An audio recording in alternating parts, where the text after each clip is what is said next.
আজকে আমি রান্না করেছি সবুজ খিচুড়ি। তো কীভাবে রান্না করি দেখুন। এখানে আমি চাল নিয়েছি পরিমাণ মতো, ডাল, আলু, কাঁচামরিচ, আদা রসুন বাটা। এখানে আমি কলমি শাক দিয়ে রান্না করলাম, আপনারা যে কোনো শাক দিয়ে রান্না করতে পারেন। এখানে পরিমাণ মতন হলুদ, লবণ, মরিচ দিয়ে দিলাম। আমি পানিটা একটু বেশি করে দেব।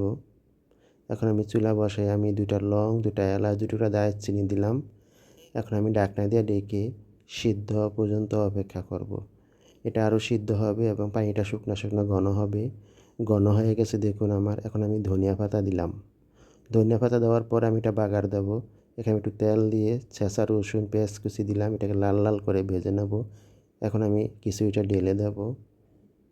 এখন আমি মিশিয়ে নেব।